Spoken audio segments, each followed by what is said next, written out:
അപ്പോൾ ഇതിനൊക്കെ ഈ ലൈക്കിനും കമൻറ്റിനും ഈ വ്യൂസ് വരുന്നതിനും ഒക്കെ എത്ര രൂപ കിട്ടുമെന്ന് നല്ല ക്യാഷ് ഏൺ ചെയ്യുന്നുണ്ട്. നല്ലൊരു മാസം നല്ലൊരു വരുമാനം hi hello, welcome back to my YouTube channel. എല്ലാവർക്കും നമ്മുടെ വീഡിയോയിലേക്ക് സ്വാഗതം. അപ്പോൾ എല്ലാവരും സുഖമായിട്ടും സേഫായിട്ടും സന്തോഷമായിട്ടും ഇരിക്കുന്നു എന്ന് വിശ്വസിക്കുന്നു. അപ്പോൾ ഇന്നത്തെ നമ്മുടെ ഒരു വീഡിയോ എന്ന് പറഞ്ഞാൽ പലർക്കും ഉള്ള സംശയമാണ്. ഇപ്പം നമ്മുടെ ഒരു വീഡിയോയ്ക്ക് ഒരു 1000 വ്യൂസ് വന്നു, പോട്ടെ 1000 പേര് കണ്ടു, ഒരു 100 ലൈക്ക് കിട്ടി, ഒരു 50 കമൻസ് ആ വീഡിയോയ്ക്ക് കിട്ടി. അപ്പോൾ ഇതിനൊക്കെ ഈ ലൈക്കിനും കമൻറ്റിനും ഈ വ്യൂസ് വരുന്നതിനും ഒക്കെ എത്ര രൂപ കിട്ടുമെന്ന് പലർക്കും ഉള്ള സംശയമാണ്. അപ്പം ആ സംശയത്തിനുള്ള കുറച്ച് മറുപടിയായിട്ടാണ് വന്നത് കേട്ടോ. അപ്പോൾ നമുക്കിപ്പം ഇപ്പോൾ ഒരു 15,000 അല്ലെങ്കിൽ ഒരു 20,000 വ്യൂസൊക്കെ വന്ന് നിൽക്കുമ്പം കാണുന്നവർ വിചാരിക്കുന്നത് എന്താ, നല്ല ക്യാഷ് ഏൺ ചെയ്യുന്നുണ്ട്, നല്ലൊരു മാസം നല്ലൊരു വരുമാനം കിട്ടുന്നുണ്ട് എന്നൊക്കെ ആയിരിക്കും നമ്മൾ ചിന്തിക്കുന്നത്. സത്യം പറയാലോ, ഞാനും അങ്ങനെ തന്നെ ചിന്തിച്ചുകൊണ്ടിരുന്നത്.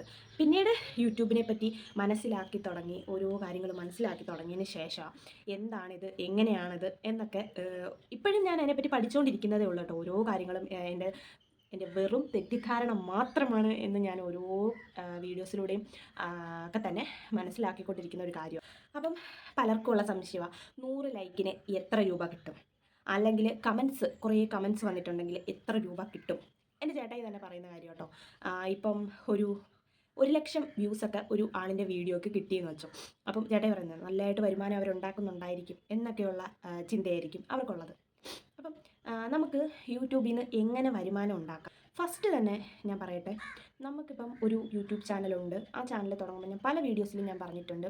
ഇപ്പം നമ്മളിപ്പോൾ ഒരു വീഡിയോ സ്റ്റാർട്ട് ചെയ്യുന്ന സമയത്ത് നമ്മൾ പറയുന്ന കാര്യങ്ങൾ എന്താ, വീഡിയോ ആദ്യമായിട്ട് കാണുന്നവർ എന്താ പറയുക, സബ്സ്ക്രൈബ് ചെയ്തിട്ട് കാണുക. സബ്സ്ക്രൈബ് ചെയ്തിട്ട് കണ്ടിട്ട് അപ്പുറത്തെ വീട്ടിലെ ചേട്ടൻ നോക്ക് എന്തോ കോപ്രായോ കാണിക്കുന്നത്, നോട്ട് മൈൻഡ്. അപ്പം ഒരു വീഡിയോ നമ്മൾ ചെയ്യുമ്പോൾ ഫസ്റ്റ് തന്നെ പറയുന്ന കാര്യം എന്താ, ആദ്യമായിട്ട് കാണുന്നവരാണെങ്കിൽ നിങ്ങൾ സബ്സ്ക്രൈബ് ചെയ്തിട്ട് കാണുക, ഇഷ്ടപ്പെടുന്ന ലൈക്ക് ചെയ്യുക, ഷെയർ ചെയ്യുക, കമൻറ്റ്സ് ഒക്കെ അറിയിക്കുക, കമൻറ്റ് ഇടുക എന്ന് പറയാറുണ്ട്. അപ്പം വിചാരിക്കുന്നത് എന്താ, ഈ ഓരോ കമൻറ്റിനും അല്ലെങ്കിൽ ഓരോ ലൈക്കിനും അല്ലെങ്കിൽ ഓരോ സബ്സ്ക്രൈബേഴ്സിനും നമുക്ക് പൈസ ഏൺ ചെയ്യാൻ പറ്റുന്നു എന്നായിരിക്കും പലരുടെയും ചിന്ത. എല്ലാവരുടെയും അല്ല, യൂട്യൂബിനെ പറ്റി അറിയാത്തവരുടെ ചിന്തകളെ പറ്റിയാണ് ഞാൻ പറഞ്ഞത്. ഞാനും അങ്ങനെ ഒരാളായിരുന്നു കേട്ടോ. ഇപ്പം കണ്ടുവരുന്നത് എൻ്റെ ചേട്ടായും അങ്ങനെ ഒരാളാണെന്നാണ്. കാരണം ഓരോ വ്യൂസിൻ്റെ അക്കൗണ്ട് ഇങ്ങനെ കൂടുന്തോറും അവരെത്ര പൈസ ഉണ്ടാക്കുന്നുണ്ടായിരിക്കും മാസം എന്ന് ചിന്തിച്ചിരിക്കും. അപ്പോൾ എനിക്ക് പറയാനുള്ളത്, ഈ ലൈക്കിനും കമൻറ്റിനും എത്ര വ്യൂസ് ആണെങ്കിലും അതിനൊന്നുമല്ല നമുക്ക് യൂട്യൂബിൽ നിന്ന് ഏൺ ചെയ്യാൻ പറ്റുന്നത്. അതെന്താണെന്ന് വെച്ചാൽ, നമ്മളിപ്പം ഒരു വീഡിയോ ഓപ്പൺ ആക്കുക, ഇപ്പം ഞാനൊരു എക്സാമ്പിൾ പറയാം. ഒരു മോണിറ്റൈസേഷൻ കിട്ടിയ ഒരു ചാനലിൽ നമ്മൾ ആ ചാനലിൻ്റെ ഒരു വീഡിയോ ഓപ്പൺ ആക്കുന്ന സമയത്ത് നമുക്കൊരു പരസ്യം കാണാൻ പറ്റും. അപ്പം ആ പരസ്യം ആ വീഡിയോയിൽ എത്ര പ്രാവശ്യം വരുന്നോ ആ പരസ്യത്തിനാണ് നമുക്ക് പൈസ കിട്ടുന്നത്. അല്ലാതെ ഒരു വീഡിയോക്ക് ഇത്ര വ്യൂസ് വന്നെന്ന് പറഞ്ഞാൽ വ്യൂസിനല്ല നമുക്ക് പൈസ കിട്ടുന്നത്. അതിൽ വരുന്ന എന്താ പറയുക, പരസ്യങ്ങളുണ്ടല്ലോ, പരസ്യങ്ങൾക്കാണ് നമുക്ക് പൈസ കിട്ടുന്നത്. അപ്പോൾ എങ്ങനെ എന്ന് പറഞ്ഞാൽ, പരസ്യം വരണമെങ്കിൽ നമ്മൾ എന്തോ ചെയ്യണം. ചില വീഡിയോയിലൊക്കെ ഞാൻ കണ്ടിട്ടുണ്ട്, ഞാൻ തന്നെ ഓപ്പൺ ആക്കുന്ന വീഡിയോസിനൊക്കെ ഫസ്റ്റ് തന്നെ പരസ്യമായിരിക്കും കാണിക്കുന്നത്, പിന്നീടായിരിക്കും ആ വീഡിയോ തുടങ്ങുന്നത്. അപ്പോൾ ഒരു പരസ്യം വരുന്നു.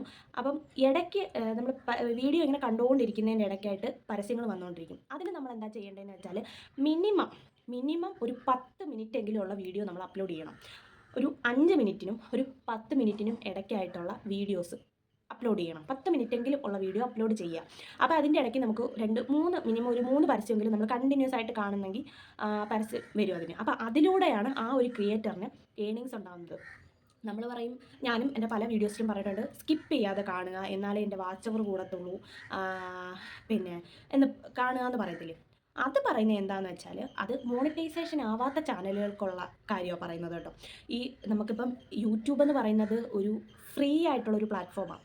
കാര്യം എന്താണെന്ന് പറഞ്ഞാൽ, നമ്മൾ അങ്ങോട്ട് പൈസ കൊടുത്ത് നമുക്ക് ഇതിൽ വീഡിയോ അപ്ലോഡ് ചെയ്യേണ്ട ഒരു ആവശ്യമില്ല. നമുക്ക് നമ്മുടെ മൊബൈലിൽ നമുക്കൊരു സ്മാർട്ട് ഫോണും ഒരു ഇൻ്റർനെറ്റുള്ള സ്മാർട്ട് ഫോൺ ഉണ്ടെങ്കിൽ നമുക്ക് ആർക്ക് വേണമെങ്കിലും ഒരു യൂട്യൂബ് ചാനൽ തുടങ്ങാം, അതിൽ വീഡിയോസ് അപ്ലോഡ് ചെയ്യാം. അതിന് ഒരു ചിലവുമില്ല. അപ്പം ആ ഒരു വീഡിയോ നമ്മൾ ഒരു ചാനൽ പുതിയതായിട്ട് തുടങ്ങുന്ന സമയത്ത് ഈ വ്യൂസിന് നമുക്ക് വിലയുണ്ട് കേട്ടോ. കാര്യം എന്താണെന്ന് വെച്ചാൽ, നമ്മളൊരു ചാനൽ തുടങ്ങി അതിൽ വീഡിയോസ് അപ്ലോഡ് ചെയ്ത് തുടങ്ങുന്ന സമയത്ത് ആ വീഡിയോ ആൾക്കാർ ആരൊക്കെയാണോ കാണുന്നത് അവരെ പിടിച്ചിരുത്താനുള്ള കഴിവ് നമുക്ക് വേണം. ആ വീഡിയോയിൽ എന്താണ് പറയുന്നത് അല്ലെങ്കിൽ എന്താണ് കാണിക്കുന്നതെന്ന് അവർ എന്താ പറയുക, ഇഷ്ടത്തോടെ ഇരുന്ന് കാണാനുള്ള ആ ഒരു ഇത് അവർക്ക് വേണം. എന്നാൽ മാത്രമേ നമുക്ക് യൂട്യൂബിൽ, ആ ഒരു ക്രിയേറ്ററിന് യൂട്യൂബിൽ വിജയിക്കാനായിട്ട് പറ്റത്തുള്ളൂ. ഇപ്പം ഒരു വീഡിയോ ഞാൻ അപ്ലോഡ് ചെയ്തു. ഇപ്പോൾ ഞാനൊരു ചാനൽ തുടങ്ങി, ആദ്യമായിട്ട് ഞാനൊരു വീഡിയോ അപ്ലോഡ് ചെയ്തു. അപ്ലോഡ് ചെയ്യുന്ന സമയത്ത് ആ കാണുന്ന ആൾക്കാർക്ക് അത് ഇഷ്ടപ്പെട്ടതിരുന്ന് കാണണം, അല്ലെങ്കിൽ അതിൽ നിന്ന് എന്താണ് മനസ്സിലാക്കാൻ പോകുന്നതെന്നുള്ളൊരു ക്യൂരിയോസിറ്റിയോടെ നമ്മളത് കണ്ടു തീർക്കണം. എന്നാൽ മാത്രമേ നമുക്കതിൽ വാച്ച് ടൈം കൂട്ടി എടുക്കാനായിട്ട് പറ്റത്തുള്ളൂ. അപ്പം അങ്ങനെ വാച്ച് ടൈം നമുക്ക് കൂട്ടിയെടുക്കാനായിട്ട് പറ്റത്തുള്ളൂ. അങ്ങനെ നോക്കുമ്പം നമുക്ക് പല വീഡിയോസിലും ഞാൻ പറഞ്ഞിട്ടുണ്ട്, 4000 വാച്ച് ടൈമും 1000 സബ്സ്ക്രൈബേഴ്സുമാണ് നമുക്ക് ഒരു ചാനൽ മോണിറ്റൈസേഷൻ ആക്കി എടുക്കാൻ. നമുക്ക് റവന്യൂ കിട്ടേണ്ട അവസ്ഥയിലേക്ക് നമ്മുടെ ചാനൽ എത്തിക്കണമെങ്കിൽ ആദ്യം നമ്മുടെ ചാനൽ മോണിറ്റൈസേഷൻ ആക്കി എടുക്കണം. ആ മോണിറ്റൈസേഷൻ ആക്കി എടുക്കാനുള്ള 2-3 നിബന്ധനകളാണ് നമ്മൾ 365 ദിവസത്തിനുള്ളിൽ 1000 സബ്സ്ക്രൈബേഴ്സും 3 ലോങ് വീഡിയോസും 4000 വാച്ച് ടൈമും നമ്മൾ കംപ്ലീറ്റ് ആക്കിയിരിക്കണം. എന്നാൽ മാത്രമേ നമുക്ക് മോണിറ്റൈസേഷന് വേണ്ടിയിട്ട് അപ്ലൈ ചെയ്യാനായിട്ട് പറ്റത്തുള്ളൂ. അപ്പം അതിന് വേണ്ടി നമ്മുടെ ഈ വാച്ച് ടൈം കൂട്ടുന്നതിന് വേണ്ടിയിട്ടാണ് നമ്മൾ സ്കിപ്പ് ചെയ്യാതെ നമ്മുടെ വീഡിയോ കാണുക എന്ന് പറയുന്നത്. നമ്മുടെ മോണിറ്റൈസേഷൻ കിട്ടിക്കഴിഞ്ഞതിന് ശേഷം നമുക്ക് വേണ്ടുന്നത് എന്താ? നമ്മുടെ വീഡിയോസിൽ പരസ്യം വരണം. അതാണ് പിന്നീടുള്ള നമ്മുടെ എന്താ പറയുക, നമ്മുടെ ഏണിങ്സിൻ്റെ പ്രധാനപ്പെട്ട ഭാഗമാണ് ആ പരസ്യം എന്ന് പറയുന്നത്. ഓരോ വീഡിയോയ്ക്കും നമ്മളിപ്പോൾ അപ്ലോഡ് ചെയ്യുന്ന ഓരോ വീഡിയോയ്ക്കും ഇടയ്ക്കിടയ്ക്ക് പരസ്യം വരുമ്പോൾ നമുക്ക് ഏണിങ്സ് കിട്ടും. അപ്പോൾ ചോദിക്കും, ഓരോ പരസ്യത്തിനും എത്ര രൂപ വെച്ച് കിട്ടും എന്നുള്ള ചോദ്യമായിരിക്കും. അതിപ്പം നമ്മൾ യൂട്യൂബിൽ നമ്മൾ വീഡിയോ അപ്ലോഡ് ചെയ്യുന്ന സമയത്ത് അതിൽ പരസ്യം വരുമ്പം ആ പരസ്യത്തിൻ്റെ 55, അതിൻ്റെ കൃത്യമായ കണക്ക് എനിക്കറിയത്തില്ല, 55% തോന്നുന്നു നമ്മുടെ യൂട്യൂബ് എടുക്കുന്നത്. ബാക്കിയുള്ള ശതമാനം നമുക്ക് ആ ക്രിയേറ്ററിന് കിട്ടും. അങ്ങനെയാണ് കിട്ടുന്നത്. അപ്പം ആ ഒരു സംശയം തീർക്കാനായിട്ടാണ് വന്നത് കേട്ടോ. പലരുടെയും സംശയങ്ങളും പലരുടെയും എന്താ പറയുക, മിഥ്യാധാരണയുമാ ഈ ഇത്ര കമൻറ്റിന് ഇത്ര പൈസ കിട്ടും, ഇത്ര ലൈക്കിന് ഇത്ര പൈസ, ഇത്ര വ്യൂസിന് ഇത്ര പൈസ, ഇത്ര സബ്സ്ക്രൈബേഴ്സിന് ഇത്ര പൈസ എന്നുള്ളത് വെറും ഒരു മിഥ്യാധാരണ മാത്രമാട്ടോ. അപ്പോൾ നമ്മൾ എല്ലാവരും മനസ്സിലാക്കി വെക്കേണ്ട കാര്യം എന്ന് പറഞ്ഞാൽ, മിനിമം ഒരു 10 മിനിറ്റെങ്കിലും ഉള്ള വീഡിയോസ് നമ്മൾ അപ്ലോഡ് ചെയ്യുക. ലൈക്ക്, കമൻറ്റ്, വ്യൂസ്, സബ്സ്ക്രൈബേഴ്സ്, ഇതിനൊന്നും നമുക്ക് ക്യാഷ് ഏൺ ചെയ്യാനായിട്ട് പറ്റത്തില്ല. നമ്മുടെ വീഡിയോയ്ക്ക് വരുന്ന പരസ്യങ്ങൾക്ക് മാത്രമേ നമുക്ക് ക്യാഷ് ഏൺ ചെയ്യാനായിട്ട് പറ്റത്തുള്ളൂ.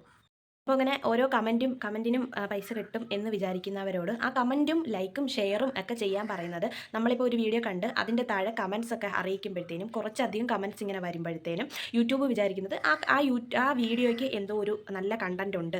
അപ്പം അങ്ങനെ വിചാരിക്കുമ്പോൾ യൂട്യൂബ് വിചാരിക്കും കാണാൻ ആൾക്കാർക്ക് ഇഷ്ടപ്പെടുന്നുണ്ട്, അവർ കമൻറ്റ്സ് ഒക്കെ അറിയിക്കുന്നുണ്ട്, അവരുടെ അഭിപ്രായങ്ങൾ പറയുന്നുണ്ട്. അപ്പോൾ അത് കൂടുതൽ ആൾക്കാരിലേക്ക് യൂട്യൂബ് റെക്കമെൻഡ് ചെയ്യും. അതിന് വേണ്ടിയിട്ടാണ് നമ്മൾ നിങ്ങൾ ലൈക്ക് ചെയ്യുക, ഷെയർ ചെയ്യുക, കമൻറ്റ്സ് ഒക്കെ അറിയിക്കുകയെന്ന് നമ്മൾ പറയുന്നത് കേട്ടോ. അപ്പോൾ നമ്മൾ ചോദിക്കുന്ന ഒരു ചോദ്യമാണ്, എത്ര രൂപ നമുക്ക് ഏൺ ചെയ്യാനായിട്ട് പറ്റും? അത് എൻ്റെയൊക്കെ ഒരു കാര്യം വെച്ച് നോക്കുകയാണെങ്കിൽ നല്ല ബുദ്ധിമുട്ടുള്ള കാര്യം കേട്ടോ. ശരിക്കും നന്നായിട്ട് ബുദ്ധിമുട്ടി കഴിഞ്ഞാലേ പക്ഷേ ആൾക്കാർക്ക് ഇഷ്ടപ്പെട്ട് നല്ല ക്വാളിറ്റിയുള്ള വീഡിയോസ് നമ്മൾ അപ്ലോഡ് ചെയ്യുവാണെങ്കിൽ എന്താ പറയുക, നന്നായിട്ട് നമുക്ക് ഏൺ ചെയ്യാൻ പറ്റുന്ന ഒരു പ്ലാറ്റ്ഫോം തന്നെയാണ് കേട്ടോ ഈ യൂട്യൂബ് എന്ന് പറയുന്നത്. നമുക്ക് അങ്ങോട്ടൊരു ഇൻവെസ്റ്റ്മെൻറ്റ് ഇല്ലാതെ തന്നെ ഇങ്ങോട്ട് ക്യാഷ് ഏൺ ചെയ്യാൻ പറ്റുന്ന ഒരു പ്ലാറ്റ്ഫോമും കൂടിയല്ലേ യൂട്യൂബ്. അപ്പോൾ നമുക്ക് എന്താ പറയുക, ഒരു മാസം എനിക്ക് തോന്നുന്നു എല്ലാ മാസവും 21-ാം തീയതിയാണെന്ന് തോന്നുന്നു നമ്മുടെ അക്കൗണ്ടിലോട്ട് ക്യാഷ് ക്രെഡിറ്റ് ആവുന്നത്. അപ്പോൾ അങ്ങനെ ക്യാഷ് ക്രെഡിറ്റ് ആവണമെങ്കിൽ എല്ലാ മാസവും 21-ാം തീയതി ആവുമ്പോൾ നമ്മുടെ അക്കൗണ്ടിൽ, അതായത് യൂട്യൂബ് ആഡ്സെൻസ് അക്കൗണ്ടിൽ $100 കംപ്ലീറ്റ് ആക്കി കഴിഞ്ഞാൽ നമ്മുടെ അക്കൗണ്ടിലോട്ട് ആ $100 എന്ന് പറയുന്നത് ഒരു 8000 സംതിങ് എന്തോ ആണെന്നാണ് എൻ്റെ ഒരു ഊഹം. അത്രയും രൂപ നമ്മുടെ അക്കൗണ്ടിലോട്ട് ക്രെഡിറ്റ് ആവത്തുള്ളൂ. ഇപ്പം $99 ആയെങ്കിലോ, അല്ലെങ്കിൽ $90, അല്ലെങ്കിൽ $95, അല്ലെങ്കിൽ $99 ആയാൽ പോലും നമ്മുടെ അക്കൗണ്ടിലോട്ട് ക്യാഷ് ഏൺ ചെയ്യാനായിട്ട് ക്രെഡിറ്റ് ആവത്തില്ല. $100 ആയാൽ മാത്രമേ നമ്മുടെ അക്കൗണ്ടിലോട്ട് ക്യാഷ് ക്രെഡിറ്റ് ആവത്തുള്ളൂ. അപ്പോൾ എല്ലാവരും ശ്രദ്ധിക്കുക. കമൻറ്റ്, ലൈക്ക്, ഷെയർ, സബ്സ്ക്രൈബ്, ഇതിനൊന്നിനും നമുക്ക് യൂട്യൂബിൽ നിന്ന് ക്യാഷ് ഏൺ ചെയ്യാനായിട്ട് പറ്റത്തില്ല എന്നുള്ള കാര്യം മനസ്സിലാക്കുക എല്ലാവരും. പരസ്യത്തിനാണ്, നമ്മുടെ വീഡിയോയ്ക്ക് വരുന്ന പരസ്യത്തിന് മാത്രമാണ് നമുക്ക് യൂട്യൂബിൽ നിന്ന് ക്യാഷ് ഏൺ ചെയ്യാനായിട്ട് പറ്റുന്നത്. Thank you.